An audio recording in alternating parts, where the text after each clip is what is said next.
It's that time of year when your gardens might be booming, but there might be certain things that are getting at your plants. So to tell us how we can rid our gardens of some of these pests is Ed Sardif, the Green Thumb Guru, Master Gardener. Ed, it's a pleasure. Thanks for inviting us to your home here in Chester. It's absolutely gorgeous. Well, thanks. Welcome to Northridge. Good to have you here. Now, you have absolutely gorgeous, huge basil, but the problem is some of it gets eaten by pests. Now, what are these pests? Yeah. Now, if you go into your garden and you see that your basil looks like this, a little lacy, kind of brown around the edges, you'll probably actually see something there munching it during the day too. That's your Japanese beetles, and that's what the problem is this time of year. You're going to find them everywhere.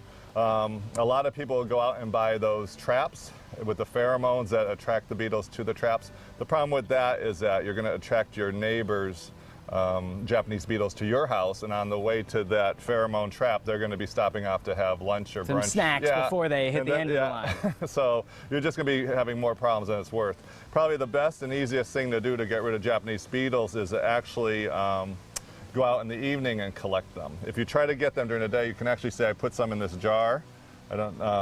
They are about the size of a pea. They're all flying around here, and they're really very active. They're flying around because it's warm and it's daylight. At nighttime, they're actually going to start settling down. They'll just hang on the vine, and you can basically just brush them into a jar or something. Now, Ed, when you say catch them, do you actually mean just go around and catch them? Yeah. How do you do it? Well, all you have to do is say they were on this leaf at night. They're going to be stacked there. Some will be mating, and there'll be two on top of each other. Some will just be all over the place. And all you do is actually brush them in your hand, and they will not move at night. In the daytime, if you tried that, they're going to go flying everywhere. So at dusk or at night, you just go out and do that. And then the other thing to do is you fill up a jar with water. Now, they used to use kerosene, but that's not so good. It doesn't seem safe. No, it's not environmentally. Not not environmentally healthy either. And just add a little bit of dishwashing detergent. And what this is going to do is going to break the surface tension of the water.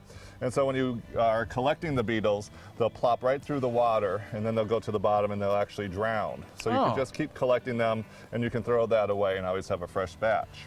So that's pretty much how you keep your basil and your other plants safe, because Japanese beetles, do they infect most plants? Yeah, they'll be on your roses this time of year. You'll find them on your zinnias, and you can actually see all those kind of damage on all those different things. It's that kind of lacy look that you get from them. And actually, if you have a problem with them in your lawn, they're actually the grubs in the spring that you find eating the lawn.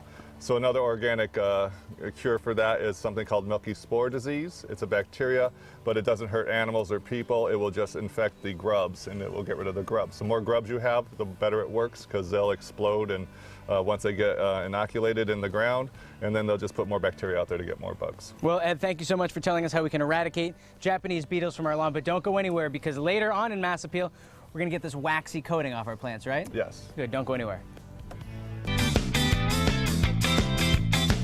Welcome back to Mass Appeal, and we are back here in Chester at the Green Thumb Guru's amazing property. Ed, thanks for helping us out today. Now, earlier in the show, we discussed Japanese beetles and how to eradicate them.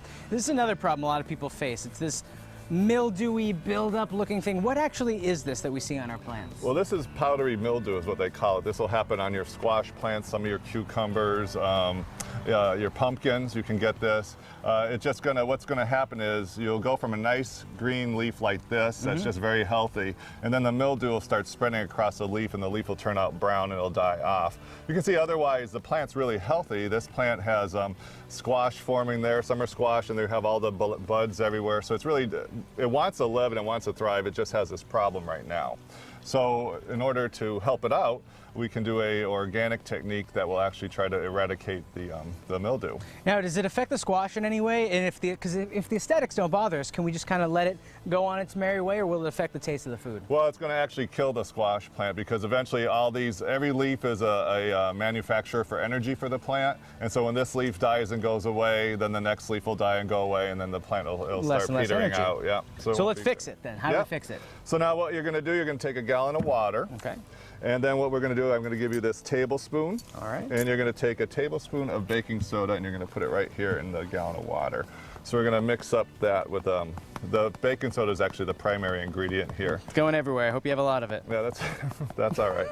Yeah, and just put it in there. There you go. Sorry about that, Ed. I should have brought a funnel. That's okay. I'll put a little bit extra in there for good measure. Okay. This is really good. And I'm glad we did this outside. This is getting everywhere. Okay, great. That's all right. All right. Not a problem. And now we need 2.5 tablespoons of, teaspoons. Okay. Teaspoons of Vegetable oil. Ooh, This one looks like a teaspoon to me. sure. That'll help it to stick onto the plant after. Okay. Almost like an adhesive. Yep. All right, what's next? And then we do 1 teaspoon of liquid soap. And you want it to be a dishwashing soap, not like a detergent that you would use for your laundry. Okay, dishwashing soap. Yeah, and this will dispense it nicely. And then all we have to do is cover it. Okay. You see it's still floating on top. Nothing's really mixed up yet. So you're gonna have to shake it up a little bit? Yeah, we'll shake it up. And then what you should do once you do something like this is take a black marker and actually label what it is. Yeah, you don't want to go drinking this thinking it's water. No, it's non-toxic, but it's still not the best thing to do. So then all we'll do is we'll just start pouring it into a spray bottle. Spray canister, okay. And now we're going to apply this to our plants. How long after should we start seeing results? You'll see it in a few days, actually, because what it's going to do, it's going to break down the cell walls of the fungus that's there, and it'll prevent them from multiplying also. So if we put this on,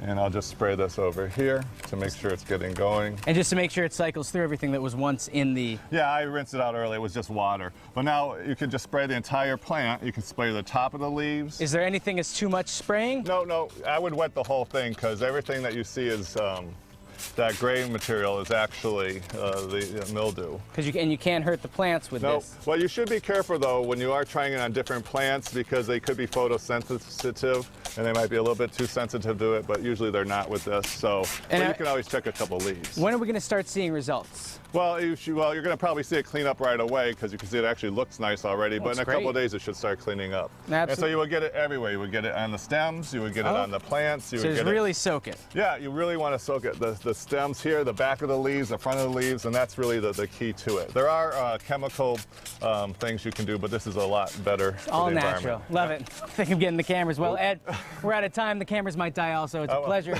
being here in Chester with you. And if you want more information, you can always log on to mymassappeal.com later today.